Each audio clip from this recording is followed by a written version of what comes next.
A very warm welcome to you from Equa Marketing. This presentation is brought to you by Equa.com, a leader in digital marketing. Hello everyone, and welcome to an amazing episode of the Growing Vet podcast show. I'm really happy to have former Marine, Richard Rierson, with me today, and he's somebody who has taught a lot about leadership, both when he was in the military as well as afterwards, and he has helped and worked with tons and tons of interesting leaders. So, Richard, I'm so glad you took the time to talk to me today. Welcome. Well, thank you for bringing me on your show. It's a great honor to be on both shows. Thank you so much. Thank you, Richard. So why don't we get started, with your life story? Tell us a little bit about yourself and your experience with the Marine Corps. Oh, yeah, sure. I mean, I think, from a leadership perspective and kind of what brings me so passionate talking about leadership and applying leadership in everyday life really begins with the Marine Corps. When I was in college, I was on the rowing team, and there was a guy I was rowing with, and he had a USMC sweatshirt on, and he had long hair, and I said, "Oh, were you in the Marines?" And he said, "Well, I'm going into it. I went to officer candidate school. I'm going to be a pilot in the Marine Corps." And I didn't even know the Marine Corps had airplanes, didn't know anything about it. And long story less long, the recruiter he was telling me was going to be on campus the following Monday. So I went and talked to this Marine Corps recruiter. He told me about, hey, if you pass these tests, you can have a guaranteed shot at flight school. And I'd always wanted to be a pilot, but I'd put it out of my head about how this happened. Well, I signed up right there on the spot, and it was the best decision I've made. And so I went through 12 weeks of officer candidate school, graduated, and then I went to 6 months of infantry officer training, and then eventually found myself in Whiting or Pensacola, Florida, and began my flight school career and eventually became a pilot. Flew KC-130s for the Marine Corps for 10 years, and then I got out in 2001 when I got my dream job as an airline pilot for a major airline, American Airlines. And that was the summer of 2001. I did my training all the way up until my final check ride on September 8th, 2001, and I had a few days off. And then September 11th was my first official day at American as a fully qualified pilot. And as you can imagine, the day I was landed in Dallas-Fort Worth right when everything was happening.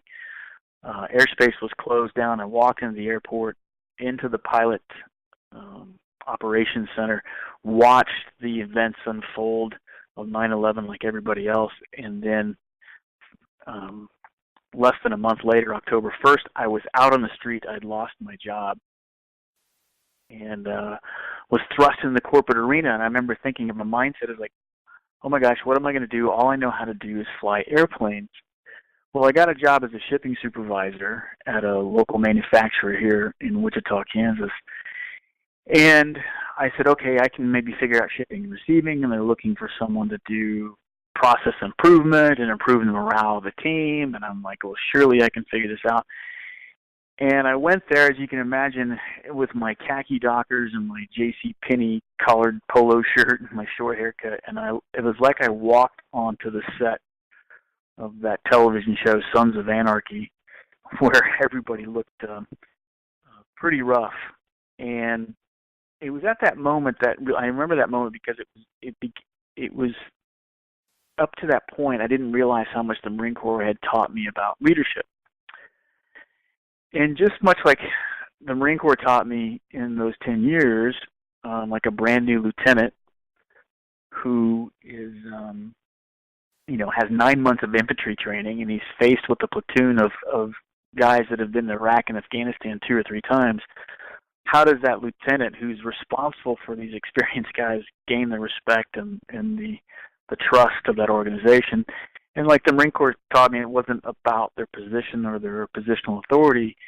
It's about having this intensity of will, but at the same time having this strong degree of humility and understanding that, like the Marine Corps taught me, that the leadership doesn't really, it may begin at the top, but the real leadership begins at the middle and below. And that officer, that young officer who's inexperienced, it's that middle supervision level, that non-commissioned officer, that middle and below, that really shapes and forms that young officer. And I always liked that model, and I just kind of assumed that this Marine Corps model of leadership where everybody's taught to think, and I mean everybody is taught to think and act like a leader at varying degrees of accountability, but nonetheless everyone is taught to think and act like a leader. I just assumed that a business would be run the same way, and I came to find out in short order that it wasn't the case. And as I started investing my time for the past 15, 16 years in the corporate arena, I come to find out that there's this huge gap or these huge misconceptions about leadership and what leadership means. And there was this gap between what I experienced in the Marine Corps and what I've experienced in the civilian corporate sector. And so I've been on this kind of mission or this role to kind of close that gap and share with organizations and particularly people who don't have much experience with the military, particularly in the Marine Corps side of the house, which is what I'm most familiar with, that playbook that the warrior mindset has can bode extremely well in both the civilian and personal life when it comes to leadership. And what I mean by that is, if you look at the reason why the Marine Corps is so successful at what they do, you first have to look at, well, what are they asked to do? Well, they're in the combat business. And what is combat? It's asymmetric, it's chaotic, it's unforgiving, it's ever-changing. And the only way that you're going to thrive and survive in that type of environment is if you do what the Marine Corps does from a leadership standpoint, is if you decentralize the decision-making authority, the leadership authority, throughout the entire organization, in particular to the lowest levels, so that you have people who have on the front lines with eyes on opportunity, eyes on the enemy, are literally encouraged to make decisions without asking for permission. So you get this culture of leadership where it is more important to ask for forgiveness instead of permission. Now, corporations and corporate leaders, sometimes they get nervous when they hear that because they think, well, what's the role of the senior leader? Well, the role of the senior leader is not so much about the tactics. It's more so about setting the intent of what we want to accomplish and why. And I use the word maniacal. I don't use it lightly. They maniacally communicate. Every ounce of energy and communication and forethought, the primary objective of senior leadership is to communicate what it is they're trying to accomplish and why. And then when you do that and you leave the how up to the middle and below, then you create this environment where you do have a culture of leadership where people are asking for forgiveness instead of permission. And you get a culture where your strategic planning and your strategic execution become a distinction without a difference. In other words, it happens simultaneously at the same time. And what you produce is this smart organization, an organization that is flexible, adaptable, able to deal with the chaotic situations. You're not bogged down in churn. You're not bogged down in processes and regulations, bureaucracy. You're a flexible, adaptable business. And I think that bodes well, that whole philosophy, either as an individual from an individual trying to become a better leader, a better person, a better citizen, a better husband, a better father, a better spouse, whatever, to an organization that has 100,000 employees trying to satisfy the investors and create a wonderful experience for their customers. So that is my long-winded answer to how the Marine Corps was vital to me and brought me to this point about talking about leadership with you today. Yeah, it's an amazing story, and I totally, of course, I didn't know much about Marine Corps till I started talking to you. I had people who had kids in the Marine Corps and stuff like that, but of course, you're the first person I'm inviting or who's on my podcast where I'm interviewing you about the Marine Corps. The couple of points I picked up from what you just told me is leadership is not from the top, it's really from the bottom, right? In the sense, giving permission to the person in the field, who's kind of fighting the battle, because the people who are staying in the ivory tower are not necessarily fighting the battle at that moment. So giving them that permission, giving them the tools, giving them the training, giving them the confidence, giving them the team so that they can make those decisions together as a team as well as individuals, so they're making the best decisions. In other words, what you're saying is, we are humans. We are not machines. We are not computers. We are not animals. Humans have a brain. We can think. So it's a leader's job is to create the environment where we want to think and we can think and we have the confidence because the leadership is going to back us up. That's exactly right. You make some great salient points, and I think, the fact that we all are human beings, and I think a lot of times when people get put into leadership roles, and that's in an organization, maybe you get assigned a leadership role, or even the entrepreneur or the doctor or the dentist who's opening their own practice for the first time, and now for the first time they're actually accountable for people. And I think where we miss the boat a lot of times, and it's not our fault necessarily, because we don't really get sat down and taught in any practical manner what leadership is. I mean, we kind of know what it is. We through osmosis and through our experiences, we know when we see good leadership, and we know certainly when we see bad leadership. And unfortunately, there's a lot of bad leadership out there. But my point is, we're thrust into these leadership roles, and most of the time, we're not given, assigned, or take on a leadership role because we're great leaders. We take on leadership roles because more than likely we were successful in some aspect of our skill set, and we proved ourselves to be a good salesman, a good accountant, a good something, a good pilot. And what we fail to realize is that the skills that brought us up to this professional standard of excellence, that skill set, being a good student, doing well in medical school, being an apprentice, working well in an organization, now I'm on my own and I'm running my own practice, all those skill sets don't necessarily make you a good leader, because the skill set to be the best, whatever, dentist, accountant, pilot, salesman, that skill set is completely different than the skill set required to be the leader of the accountants, the pilots, the owner of a business. And that's where we miss the mark. And the skill set that brought you up to that professional level isn't necessarily the skill set that's going to take you to success running a business or leading a team. Does that make sense? Yeah, absolutely. I mean, you bring up another point, and you asked a good question, right? How come leadership is something that a lot of people really don't understand? And you kind of made an observation early on, and one of the things I love about talking to you is that you have a lot of humility. You said, only when you walked into that job in 2001, as a supervisor, you noticed all the things Marine Corp has taught you beyond flying, planes. Right. About leadership and about those things, but it took you that amount of time to notice. And I think many people are kind of like you. We are so busy doing it, we have a hard time noticing it, right? Exactly. We're so busy, we don't have a hard time thinking about it. We have a hard time because we're just busy working, or busy being in the moment. We don't reflect. So I think you're right. I mean, if you really sit and think about leadership, and if you really sit and analyze it, I mean, we will all come to the conclusion leadership is not about telling people what to do, turn left, turn right, sit down, stand up. It's really empowering people so they can make those decisions. They can decide what to do, when to do, how to do it, and with who to do it with, right? But we just don't give it enough time, and we don't think about it.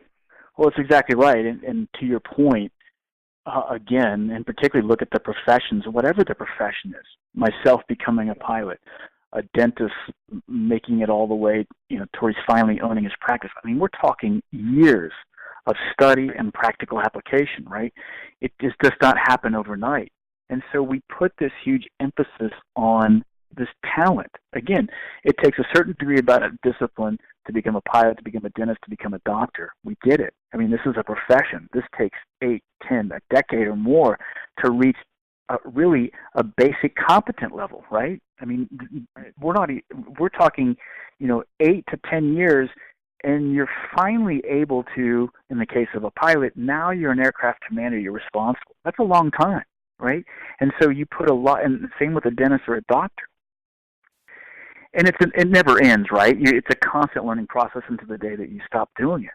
But the point is, we put so much emphasis on talent, and that talent is what we think is what drives success or what drives the significance. And I'm here to say that the talent doesn't drive the success. I mean, the talent is a given, right?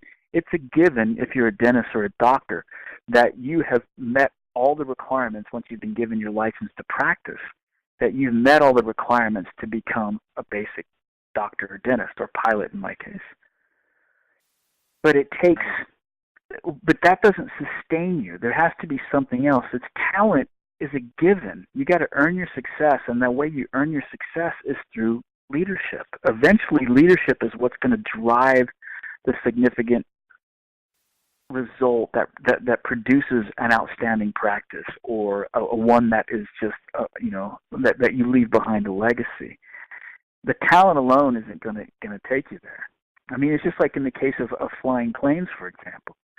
And I fly planes for American Airlines, and I'm sitting next to guys that have 10, 12, 20,000 hours. I have 7,000 hours sitting in the right seat. These guys that are 18 years old, I'm 48, these are guys that are approaching retirement at 63, 64, tons of experience. At the end of the day, if you didn't know how much experience we had, we pretty much fly the plane exactly the same. But he has, the great captains or the great aircraft commanders have this level of leadership that really is only gained through experience and intentionality, right? It's not really written anywhere except through, well, it is written in a lot of ways through the kind of the laws, what I call the natural laws of the universe. But does that make sense what I'm trying to say? That it's not the talent that's going to drive the success? Right, absolutely. And totally, I get it. Another point you mentioned is sometimes we model the wrong behavior, right? I mean, there's all kinds of bad leadership, and we think, being rude or being mean is sometimes the best way to be a leader, right? Right. And I think a lot of times, like when you walked into that, that warehouse and you realized, hey, I know a lot about leadership, that aha moment, mm-hmm. A lot of people don't have it, and I guess they don't think about it. I mean, like I'll give you a classic example. Without going into too much detail, my daughter was doing something with social media, and she was trying to help some business, and she was trying to explain a concept, and the concept she was trying to explain was, you have two TV channels. One is full of TV ads, all about me, and the other one is 90% what the customer wants or the viewer wants, and 10% ads. Which one are you going to watch, right?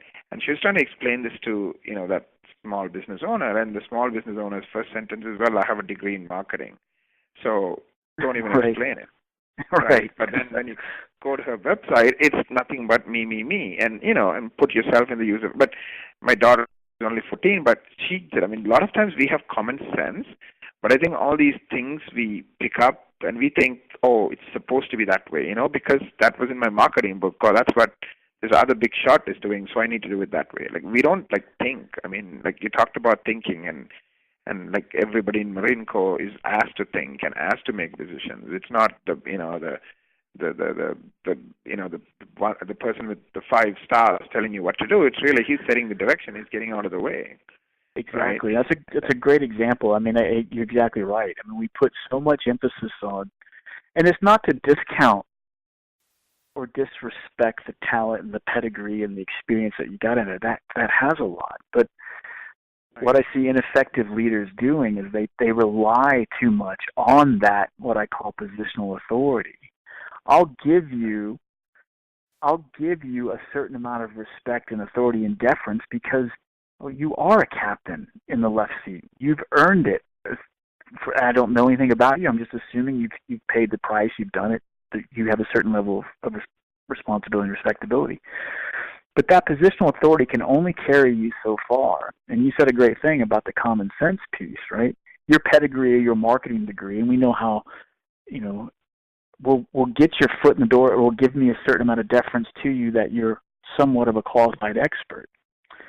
But again, it only carries you so far if you're not treating me with respect, if you're not, you know what I mean? If you're relying on that as your goal to as a path towards success and significance, it's not going to take you very far. It's not sustainable. That sustainable growth. Go ahead. Sorry. Great leaders. I mean, one person you can think of as a great leader is Gandhi. I mean, there was a story where he was in a railway station, and the person didn't know that he was Gandhi, and he says, why don't you carry my bag? And Gandhi literally carried his bag because he's dressed like a one of those coolies, right? Meaning the people you pay like $1 to do stuff for you. And he didn't say anything. I mean, he just carried, he put the bag shoulder and he carried it. I mean, that level of humility, that level of, that's a great example, and Gandhi's a perfect one, and I think that's, and when we talk about leadership, or the leadership that I think everybody should strive for, is exactly the type of leader that Gandhi was. Rosa Parks was another one. I mean, there's so many great examples of where people did simple things and they actually changed the trajectory of the world, right? And again, it's not that the goal of every leader is to start a movement like Rosa Parks did or like what Gandhi did.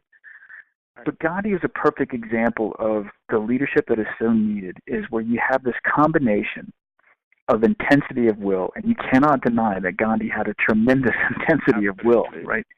But he coupled it with a severe sense of humility. And that combination, those two together, it literally will change the world. And if even it's not the world in Gandhi's sense, at least you're part of it. That is the goal that I think everybody should strive for, this intensity of will. But that intensity of will is not for what most people think about leadership. It's not about personal ego or personal gain.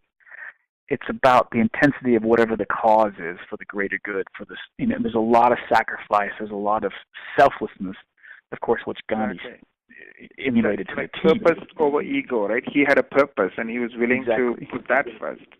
And and that intensity of will towards the purpose, as opposed to him and his ego. He put his ego last. I mean, you think I'm a servant? Fine, that's okay. That's not what I'm here for. I'm here to do what I'm about to do, my mission. That's right. And Gandhi's a perfect example of where, and this thing almost gets into the spiritual realm, which I do think is an important aspect of leadership, by the way. But Gandhi understood that his ego was so solid and healthy that he understood that there's no man, there's nobody that can make me, that nobody has the power to destroy me or even make me happy. It's all up to me, right? And I think that's what healthy leaders understand, is that, look, no one can take it, and it doesn't matter because he was so solid with who he was. And Gandhi's a great example for sure. If I can go back to that story you mentioned when I met the shipping and receiving role for the first time, and I had that. There's a little story behind that, which I think is relevant to what we were talking about. And when I walked out to that group, and I did have a sense at the moment, like, what am I going to tell this team? These 25 guys who, again, were pretty rough and tumble, and I did not, and you can imagine as they're looking at me, and I had this idea of like, hey, well, I'll talk about my Marine Corps experiences. They're going to be impressed by all the talented things that I've done, right? So even I was guilty of, but when I saw that and I walked in, I'm like, these guys do not care anything about me. They don't care about what I did. They don't care about my grade point average. They don't care about my accomplishments in the Marine Corps. And as you can imagine, they were looking at me with a great deal of skepticism.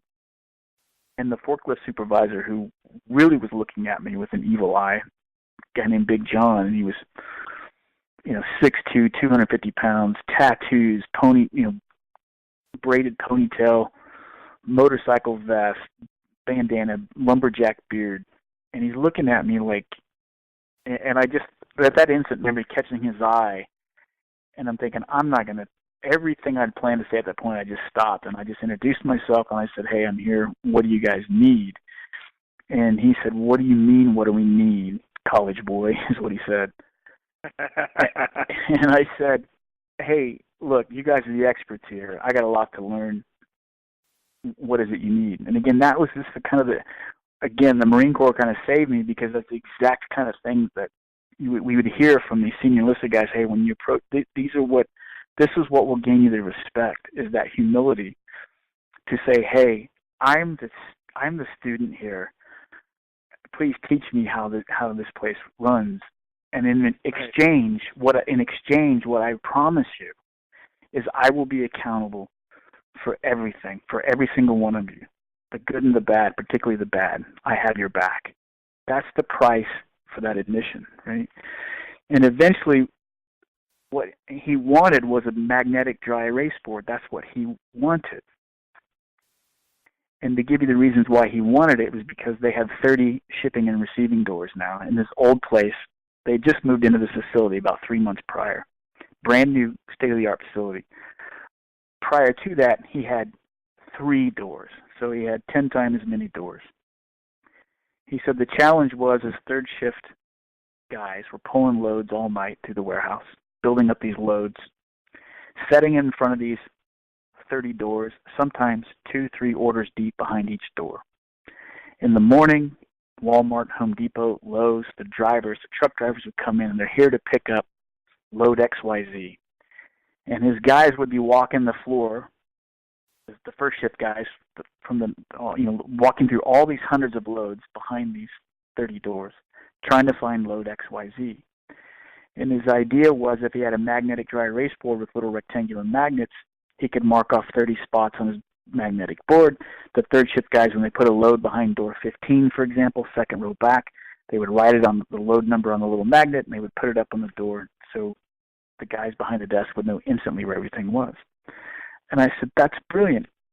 But I had to throw even mine, as leaders, I got the big idea. He said, hey, I'm a computer science major. We can do this, spreadsheet, access database, all these things.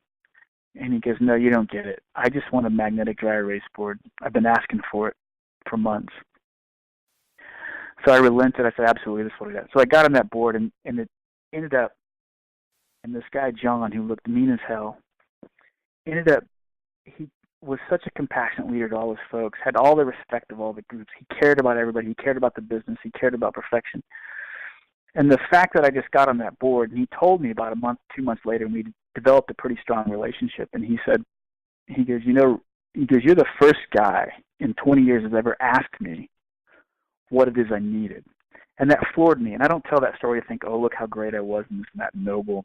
And quite the contrary. But it shocks me that as simple as some leader asking what your people on your front line need, rarely happens. And so anyway, I just wanted to share that aspect of the story to kind of drive home some of the points that we've talked up to this point. Yeah, exactly. I mean, it makes a ton of sense. It's just leaders are here to make the people that they serve better, right? And so you are the servant. I mean, real leaders are people who look at themselves as, I'm here to make everybody around me better. I'm not here to tell people what to do or do an ego trip on them and make them feel small. I'm here to make them feel big. I'm here to help them be big, right? That whole mindset. Yeah, you raise a great point. I think a lot of times when people start, saying, okay, this sounds good, I want to be a better leader. And I think leadership is so easy to understand. It's so easy because the concepts really, the Marine Corp didn't invent them. Gandhi didn't invent them. I mean, these are just principles that they're almost like the laws of nature. They just exist, right? They're like the laws of gravity or some laws of physics that they're there for you to kind of just hold on to, and you can do whatever you want with them, but they're there for your taking. And I think that the reason why leadership is difficult, though, to put into play is because it demands a tremendous amount of real leadership demands a tremendous amount of authenticity, of vulnerability, and courage. And maybe I even throw in inquisitiveness too, being curious. If you have those 4 things, being authentic, being vulnerable, being courageous, and throw in being inquisitive in there, but certainly those first 3, those are just things that we as human beings, for whatever reason, because of culture, because of how we're brought up or society, we're just not that good at it, right? And I contend that if you are those things, and they see you as a human being, and it's not about you, it's always about them. Again, that intensity of will coupled with this tremendous sense of humility, man, the sky's the limit. I really believe that. And that goes for not just, even if you're just trying to lead yourself or you're leading a team of 100,000, it doesn't matter. If you can grasp onto those things, the world can be a completely different place. Absolutely. Can you share with me an experience you had, working with, let's say, a medical practice? Just tell me a story. I mean, you have a lot of experience, and I'd love to be a fly on the wall and kind of, see through your eyes. Medical practice? Yes, please. In terms of when I was in the Marine Corps, or than outside. No, I mean because you help a lot of clients, right? You work with them. Yeah, and sure. You do masterminds and your experience working with the medical practice. There's a great example that I'll never. My daughter had. I have 4 daughters, and my 18-year-old. I guess this was what is this 2017? So this was 2013. So it's 4 years ago. Yeah, 4 years ago this month to be exact. And she had a pretty severe case of scoliosis, and pretty rapid onset of curvature of the spine. And it got to the point, okay, we're going to have surgery. And of course, obviously, when something like that happens, you want to have the best. And we got all the recommendations. And there's really here where I live, there's 2, maybe 3 doctors that do it. If I wanted to expand the region, go maybe 200, 300 miles out, I could probably get another 3 doctors in there. But in the local area, maybe 2 definitely, maybe a third, you would invest the time in. So we went, obviously, with the most experienced, who we thought, yes, this is the person that's been doing it forever. So we get up to the day of the surgery in the morning of, and I'll never forget, here's this old school doctor, surgeon. I guess I would imagine he's probably approaching 60, I would imagine. So he's been practicing this. He's been this specialty. He's been doing it since, I don't know, the past 35, if not 40 years, right? Maybe 35, 30 years at least. And I remember we walked in on the day of the prep, and they take you kind of back in the room where they're prepping her, and we get to spend time with her before they wheel her back. And so they're prepping her, and there's a team of nurses, the anesthesiologist, all prepping, just very wonderful, professional, making us feel at ease, making my daughter feel at ease. And then in comes the doctor. And he's old school. And you could almost feel like the intimidation when he walked in the room. And he was very demanding, very, very clear, made it very clear that I'm the doctor, don't question my authority kind of aura about him. Mm-hmm. And I remember sitting there thinking, and there were other families in there, and they finally wheeled it away. And I remember, and he kind of even chastised the anesthesiologist there. He kind of chastised the nurse, this level of perfection or this or that. And they finally ended up, they wheeled her back. And everything went fine. The surgery went fine and this and that. But I remember I was sitting there, I was talking with another family that their kid was getting some sort of surgery too. Different doctor, but you're kind of in rooms with the 4 other families, behind curtains, but you're kind of sharing there. And so I'm sitting there in the waiting room, and I was talking to this other dad, and he said, hey, how about that doctor, right? I mean, I'm like, yeah. He says, and we're both kind of nervous because our kids are back there getting surgery, major surgeries. And he goes, if there's any doctor I'd want on my team, that's the doctor I would want. And I didn't feel the same way. In fact, I was even more nervous because of what I saw and how he interacted with his immediate team, right? His nurses and the anesthesiologist. Because he was so intimidating, because he was so old school, I kind of looked at it the same way how the flying industry has changed over the years. In other words, 1950s, early 60s, there was this aura as a pilot, whatever the captain says does, right? And there's tons of accidents where perfectly good planes have crashed into mountains and lives were lost because of that intimidating, authoritarian figure, right? Whatever the captain says does. And my fear was that was the kind of guy, I could imagine as you're doing surgery, you don't question his authority almost. And to me, that's frightening. Right. And I had multiple conversations with younger doctors and this and that, and they even kind of communicated with me and said, yeah, that's a big struggle that we have, some of these old school doctors and some of this. And again, I get it.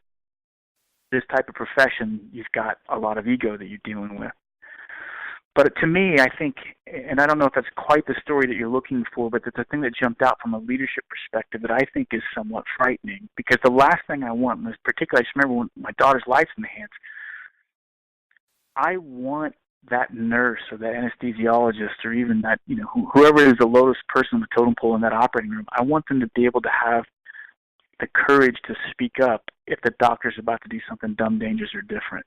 And sometimes when you have that authoritative mentality, you can build a wall in there, and people, the way human beings are, I've seen it from accident investigations, and I'm sure it's happened in the operating room, where people know they should have spoke up, but they didn't anyway, and something tragic happened, or worse, a big mistake happened that was embarrassing at the minimum, right? Right. And so I think, and I don't, and I've had some conversations with doctors and surgeons and hospitals said that there's a big need, particularly in the surgical field, of this kind of, like they run aircraft now, this kind of crew concept where it's not your right to challenge me, it's your obligation. And I love that mindset. And I think businesses, operating rooms, flying a plane, you need that sort of, if you're going to be a leader, you need to kind of infect the culture so people feel safe and comfortable to speak up. It's not their right to challenge, it's your obligation. So right. That's my thought. What are your thoughts? Absolutely. I mean, I think there are two parts to this. On one hand, you as a patient want to have confidence that you are in the right hands. So in that sense, exactly.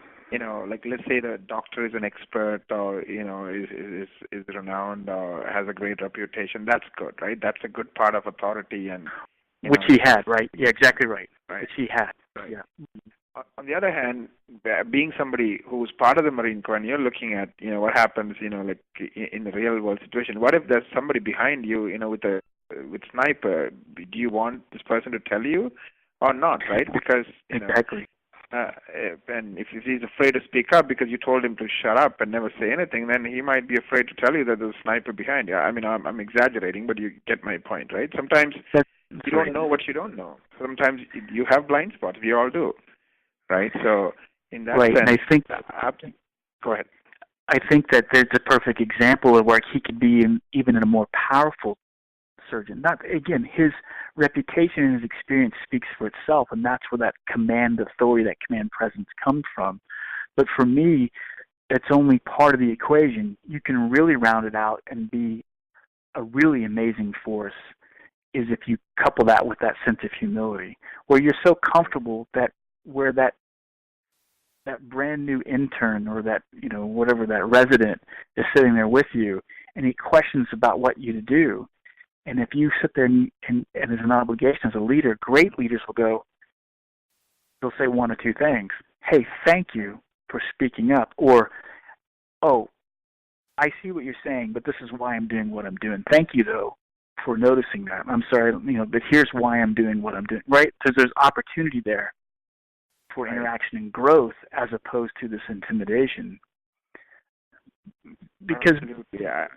Yeah, absolutely. And I think I've been interviewing a lot of doctors who are leaders and who have a lot of experience, and a lot of them have a lot of humility. Like, in the sense, I was talking to a doctor the other day, and she's 60s, and she's a who's who in dermatology. Her name is Dr. Mary Lupo. But she was telling me that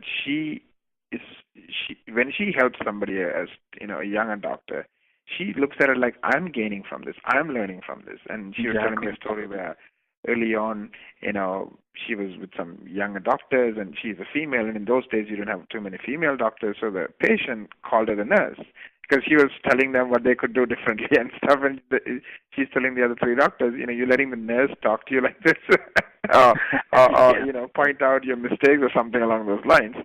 And she didn't say anything. She just laughed at it, and she just agreed with the patient and just walked away. I mean, some people, they don't take themselves too seriously, they just have that humility, and that's... Yeah, and you raise the relationship between nurses and doctors, and I've known a lot of nurses, and they say that. It's like, if I was a doctor, I would want the nurses to challenge me. I don't take affront to that. I listen, If I'm, and again, this comes from the Marine Corps and the military, and there's so many examples of it where we were encouraged to do that. I mean, you at least had your chance to speak with respect. That's the difference. I think a lot of times people come at it with a disrespectful way, and there are tactful ways to challenge. And for me as a leader, I encourage it. It made me happy when people challenged me, and say, hey, is this what you meant to do, sir? Is this what you want to do? Are you sure about that? I can't tell you how many times my bacon's been saved by a young enlisted guy when I was flying in the Marine Corps, where they spoke up and they said, "Sir, I think your altitude you're given was wrong. You're supposed to be this, or you're supposed to come this heading and that." And when you respond in that way, I've seen it where you're like, "Oh my God, thank you. I can't believe number one, it shows that you're a human being, and then just you can almost physically see their posture difference. Like, wow, I do matter on this crew, right? It's so empowering to the younger folks or the people in different leadership roles, particularly nurses. My God, there's so many opportunities, I think, for doctors. And I get it. Some of the nurses can probably, if they're coming off disrespectful or this, that, you just got to have a thicker skin and not let your ego get in the way. And if you can sit there and say, what do you think? And you ask these nurses, what do you think? I mean, nurses are a perfect example. These are examples where they're the ones that are touching the customer the most, right? Right. And that nurse makes or breaks that experience, whatever the case may be. They really do.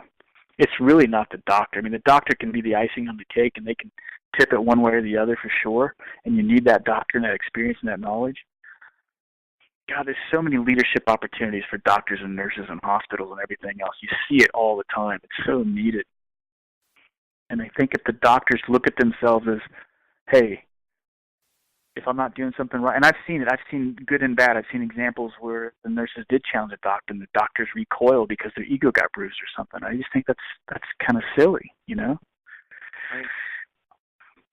This is an amazing conversation. I wish I had more time, but I do need to wrap this up. Yeah, this is an awesome conversation. I really enjoyed our chat today. If somebody wants to get to know you a little bit, they could go to doseofleadership.com. Is that a good place to learn more about you? Yeah, sure. I mean, I live and breathe this stuff. I'm a junkie when it comes to leadership and helping individuals, kind of tap into their authentic, vulnerable, and courageous self. I really do. I think that's the currencies. That'll drive you to a life of significance. Your talent will get you some level of success, but if you really want to start driving toward a significant life, you've got to tap into the authenticity, the vulnerability, the courage, get to that intensity of will coupled with a sense of humility, and then the world just completely transforms. So yeah, I'm always interested in helping professionals. If they're successful, they got there for a reason, but if something's lacking, if there's a gnawing, if something's missing, I love working with individuals, particularly professionals, doctors, dentists, who are looking to in every aspect of their life, because when they work with me and they coach, it's not just their practice, which I can help, the common sense, the processes, the tactics, but more importantly, I help in every aspect of their life, trying to get them to tap into that authenticity, vulnerability, and courage, so their life can be completely different. So yeah, Dose of Leadership is where my show is, where I've interviewed over 300 top thought leaders, CEOs. Steve Forbes has been on, a lot of CEOs, Barbara Corcoran from the Shark Tank, entrepreneurs, Bill Cowher, the Pittsburgh Steelers coach, has been on my show. I love talking about leadership, but if they go to richardrierson.com, they can learn more about me and my services, from my individual one-on-one coaching to my group coaching. A lot of times if I can do group coaching within an organization, like a team, get them to understand, to think, and act like leaders. So that can be a help for a dentist or a doctor in their practice. And then also if they need me to come in and speak, so I do speaking, I do coaching, group and one-on-one, and then that's at richardrierson.com. So that's how they can get in touch with me. Right, so richardrierson.com, and then for your show, it's doseofleadership.com. But your personal site is richardrierson.com, which has all the information about who you are, what kind of services you provide to your clients, and how to get a hold of you. Absolutely, yep. You got it. Thank you, Richard. I'll talk to you later. Thank you. Okay, thanks, Naren. Bye-bye. Thank you for listening to a wonderful episode of the Growing Vet podcast show.